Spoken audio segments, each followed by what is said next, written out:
Hello friends, स्वागत है आपका मेरे इस यूट्यूब चैनल में। दोस्तों, आज हम बात करने जा रहे हैं बुखार के बारे में। अगर आपको बुखार बना रहता है, 100 से नीचे रहता है लेकिन रेगुलर बना रहता है, कुछ टाइम सही रहता है, फिर वापस इसी तरह की आपको प्रॉब्लम का सामना करना पड़ता है, तो क्या वजह हो सकती है इसके पीछे जिसकी वजह से आपको इस तरह के का टेम्परेचर आ रहा है 98.9, 99, इस तरह का टेम्परेचर आ रहा है 99.6। इसके अलावा अगर आपको इस तरह की प्रॉब्लम फेस करनी पड़ रही है तो क्या जांचें आपको करवानी चाहिए। उसके अलावा होम्योपैथिक मेडिसिन आपको कैसे मदद कर सकती है बुखार की इस तरह की कंडीशन से पूरी तरह से छुटकारा दिलाने में। तो चलिए शुरू करते हैं। दोस्तों, जब कोविड आया था तब इस तरह के काफ़ी केसेस सुनने में आया था कि कोविड नेगेटिव आ गया है, कोविड की अब कोई प्रॉब्लम नहीं है। उसके बावजूद जो टेम्परेचर है वो 100 से तो नीचे है लेकिन 98.4 नहीं है, 99 या 99.6, 99.8, 98.9 इस तरह का टेम्परेचर बना रह रहा है। और कभी कभी वो 100 से ऊपर भी चला जाता है, फिर नीचे चला जाता है।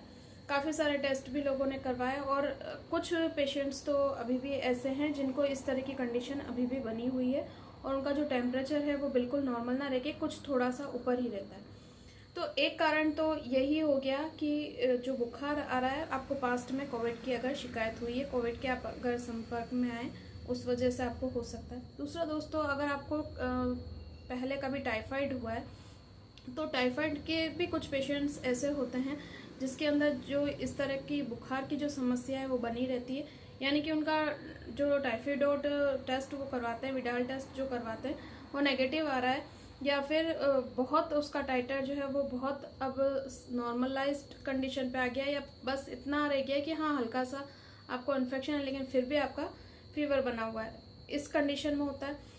तीसरा दोस्तों, अगर आपको किसी तरह का आपकी बॉडी में बार बार इन्फेक्शन होता है, अगर आप बहुत ज़्यादा आपकी इम्यूनिटी वीक है, तो उस कंडीशन में भी आपको इस तरह की कंडीशन देखने को मिलती है कि आपका फीवर जो है, फीवर नहीं बोल सकते लेकिन आपकी जो बॉडी है वो गर्म गर्म सी रहती है, वीकनेस बहुत महसूस होती है, थकान थकान सी महसूस होती है और आपको लगता है कि फीवर आ गया है। और जब आप डॉक्टर के पास जाते हैं तब आपको बोला जाता है कि नहीं, आपको कोई मेडिसिन की ज़रूरत नहीं है, ये ठीक हो जाएगा। या फिर कभी कभी कुछ डॉक्टर्स पैरासीटामोल लिख भी देते हैं और आप जब तक लेते हैं तब तक आपका टेम्परेचर ठीक रहता है, उसके बाद भी वापस वही सेम टेम्परेचर आपका हो जाता है। तो दोस्तों, सबसे पहले तो जानना ये ज़रूरी है आपका कि जो नॉर्मल बॉडी टेम्परेचर होता है वो क्या होता है। आइडियल जो बॉडी टेम्परेचर है वो 98.4 होता है, 98.4 डिग्री फ़ारेनहाइट या 37 डिग्री सेल्सियस। लेकिन अगर आपका किसी भी कारण से थोड़ा सा 1 डिग्री अप या 97.4 या 99 तक अगर आपका जाता है टेम्परेचर, तो नॉर्मली इसको नॉर्मल माना जाता है। इसके लिए आपको कोई मेडिसिन की ज़रूरत नहीं। लेकिन रेगुलर अगर आपको इस तरह की कंडीशन बनी हुई है और आपका टेम्परेचर थोड़ा थोड़ा बढ़ता है फिर वापस नॉर्मल आ जाता है और आपको थकान सी महसूस होती है, तो दोस्तों ये ध्यान देने लायक चीज़ है। मेडिसिन आपको ज़्यादा नहीं खानी है इस स्थिति को पूरी तरह से ख़त्म करने के लिए, लेकिन हाँ ये बहुत ही ज़्यादा ज़रूरी है कि ये जो आपका टेम्परेचर बार बार बढ़ता है इसको आप रूल आउट करें, इसको आप जड़ से ख़त्म करें। और इसके कारणों की अगर हम बात करें तो कुछ टीबी के जो पेशेंट्स भी होते हैं उनमें भी कई बार इस तरह की कंडीशन देखने को मिलती है कि वो टीबी से रिकवर हो जाते हैं, उसके बाद भी उनको इवनिंग में जो है टेम्परेचर का हल्का सा राइज हो जाता है और उनको लगता है कि कहीं वापस उनको सेम इन्फेक्शन फ्लेयर अप तो नहीं हुआ है। कोई भी क्रोनिक डिजीज से आप उठे हैं, आपको जॉन्डिस हुआ है या आपको कोई पुरानी बीमारी से आप उठे हैं, जैसे कि आपको कोई स्टमक से रिलेटेड कोई डिसऑर्डर से रिलेटेड कोई प्रॉब्लम है, अल्सर से रिलेटेड कोई प्रॉब्लम हुई है, कि बॉडी में इन्फेक्शन हुआ है, सेप्टिसीमिया हुआ है, उसके बाद भी काफ़ी सारे पेशेंट्स ऐसे होते हैं जिनके अंदर इस तरह की कंडीशन देखने को मिलती है, उनका टेम्परेचर हल्का सा राइज होता है और वो परेशान हो जाते हैं।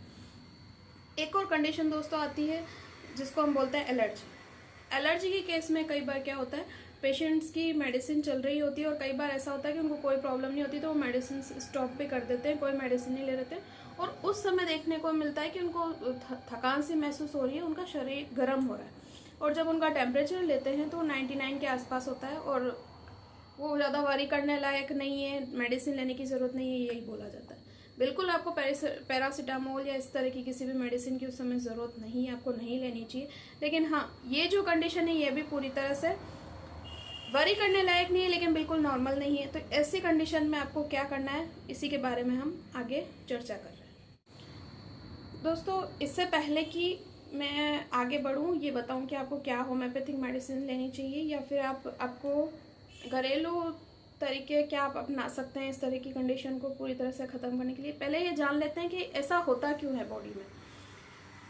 कुछ डिजीज़ तो मैं आपको बता चुकी हूँ कि किस डिजीज़ में या किस प्रकार के बुखार में या किस प्रकार की प्रॉब्लम में इस तरह की कंडीशन ठीक होने के बाद, रिकवर होने के बाद होती है। लेकिन ये जानना बहुत ही ज़्यादा ज़रूरी है कि ऐसा बॉडी कर क्यों रही है, पूरा ठीक होने के बाद भी आपको इस तरह का टेम्परेचर थोड़ा सा राइज क्यों हो रहा है, हल्का सा भी बढ़ क्यों रहा है। इसका रीज़न ये है दोस्तों, जब आपकी बॉडी में किसी भी तरह की कोई प्रॉब्लम होती है, किसी भी तरह की कोई डिजीज़ होती है, तो आपकी बॉडी में जो है वो एंटीबॉडीज़ बन जाती है, ताकि जो आपका इन्फेक्शन आया है, आपकी बॉडी में जो कोई डिजीज़ आई है उसको वो ख़त्म कर सके। और उसके साथ दोनों का जो एक तरह से अपन बोल सकते हैं वार हो रहा है। अब ये जब वार होता है आपस में, जब ये लड़ते हैं तो कुछ डेड बॉडीज़ बनती है, कुछ बोल सकते हैं वेस्ट प्रोडक्ट बनता है। और यही वेस्ट प्रोडक्ट जो होता है धीरे धीरे आप में फीवर डेवलप कर सकता है। ऐसी कंडीशन में क्या होता है, जब आपकी एंटीबॉडीज़ जीत रही है लेकिन वो कहीं ना कहीं कमज़ोर पड़ रही है और जो इन्फेक्शन है वो हावी हो रहा है, या वो इन्फेक्शन रेगुलर बना हुआ है वो उसको पूरी तरह से ख़त्म नहीं कर पा रही है, तो बॉडी में इन्फ्लामेशन उत्पन्न होता है और आपकी बॉडी में क्या होता है, फीवर डेवलप हो जाता है। ताकि आपको ये बताए कि पूरा बहुत ज़्यादा इन्फेक्शन नहीं है, हल्का सा आपकी बॉडी में कहीं ना कहीं इन्फेक्शन है और बॉडी उससे फाइट कर रही है। लेकिन होता क्या है इस फाइट में दोस्तों, आपका जो बॉडी है वो वीक महसूस करता है, थकान महसूस होता है और कहीं ना कहीं ये बोल सकते हैं बॉडी में वीकनेस आती है। तो आपको क्या करना है, जिससे ये जो हल्का सा इन्फेक्शन है जिसकी वजह से आपका टेम्परेचर इतना सा भी राइज है, उसके लिए क्या करना है कि ये इन्फेक्शन भी पूरा खत्म हो जाए, जिसको हम बोलते हैं कि जो आपकी प्रॉब्लम है वो पूरी जड़ से ख़त्म हो जाए। तो उसके लिए दोस्तों आपको क्या करना है, सिंपल, आप घर में जो तुलसी यूज़ में लेते हैं उसका आपको क्या करना है, जो नॉर्मल आप पानी पीते हैं उसके अंदर आपको तुलसी के 3-4 पत्ते डाल देने हैं। पूरा छान के आप जैसा जो प्रोसेस करते हैं बिल्कुल करिए। जो आरओ का पानी यूज़ करते हैं, कोई भी अच्छा जो भी नॉर्मल आप पानी यूज़ कर सकते हो वो नॉर्मल पानी आप पूरा मटकी में भर लीजिए। आप चरू लेते हैं, झाड़ लेते हैं, जो भी चीज़ लेते हैं, जो भी वेसल रहते हैं, जो भी बर्तन लेते हैं वो पूरा भर लीजिए पानी से। उसके बाद आपको क्या करना है, उसमें कुछ 3-4 तुलसी के पत्ते डाल देना है। इसको आपको 12 घंटे उसमें पड़े रहने देना है। तो क्या होगा कि जो पानी है उसमें तुलसी का कुछ अर्क आ जाएगा और वो पानी आपको 12 घंटे बाद पीना है। आप चाहें तो वो जो तुलसी के जो पत्ते हैं वो लेकर आप उसको चाय में यूज़ कर सकते हैं। आप अगर दूध में मसाला डाल के अगर पीते हैं तो यूज़ कर सकते हैं। दिन में 2 आपको आपको ये प्रक्रिया करनी है। जब उसको जो तुलसी निकली है उसको आपको दूध में या चाय में पीना है और बाकी वो जो पानी बचा है वो आपको पूरे दिन पीना है। उसका आपको कोई स्वाद नहीं आएगा, कोई खास आपको स्वाद में कोई डिफरेंस महसूस नहीं होगा। लेकिन होगा क्या दोस्तों, तुलसी जो होती है वो हमारे बॉडी में जो इन्फेक्शन है उसको पूरी तरह से ख़त्म करती है। तो रेगुलर अगर आपकी बॉडी में थोड़ा थोड़ा तुलसी जाता रहेगा तो वो आपको न केवल आपको रेगुलर तुलसी खाने से बचाएगा कि आपको तुलसी खानी भी नहीं है, सिर्फ पानी के साथ रेगुलर आपके अंदर हल्का हल्का मेडिसिन जा रही है एक तरह से, क्योंकि तुलसी भी एक दवा है और आप उसको इजीली भी ले सकेंगे, कोई प्रॉब्लम नहीं आएगी। और आपका जो बुखार है, ये जो टेंडेंसी बनी हुई है कि आपका टेम्परेचर थोड़ा सा ऊपर हो रहा है, थोड़ा सा वापस नीचे हो रहा है, थकान महसूस हो रही है, ख़त्म हो जाएगी। इसके अलावा अगर आप होम्योपैथिक मेडिसिन लेना चाहते हैं दोस्तों, आप ये पानी वाला नहीं करना चाहते हैं, होम्योपैथिक मेडिसिन लेना चाहते हैं, तो आपको कुछ नहीं करना है। तुलसी से बनी हुई जो एक मदर टिंचर है, ओसीमम सैक्टम मदर टिंचर, वो लेके आ जाना है आपको और उसकी 5 बूंद सुबह आधा कप पानी में और 5 बूंद शाम को आधा कप पानी में आप ले सकते हैं। और ये जो आपकी प्रॉब्लम है बार बार बुखार आने की, कुछ दिन तक लीजिए आप, 10 से 15 दिन, और आपकी जो ये रेगुलर टेंडेंसी बनी हुई है बार बार बुखार आने की, ये टेंडेंसी बिल्कुल ख़त्म हो जाएगी। दोस्तों ये वीडियो आपको कैसा लगा, ये जानकारी आपको कैसी लगी मुझे ज़रूर बताइए। अगर आपको लगता है किसी और के काम आ सकती है तो शेयर कीजिए, ज़्यादा से ज़्यादा लाइक करके, अपने कमेंट करके अपनी वैल्यूबल राय मुझे ज़रूर दीजिए। साथ ही साथ मेरे चैनल को सब्सक्राइब कीजिए और बेल आइकन पर क्लिक कीजिए ताकि आगे आने वाले मेरे वीडियोज़ के नोटिफिकेशंस आपको इसी तरह मिलते रहें। Thank you for watching.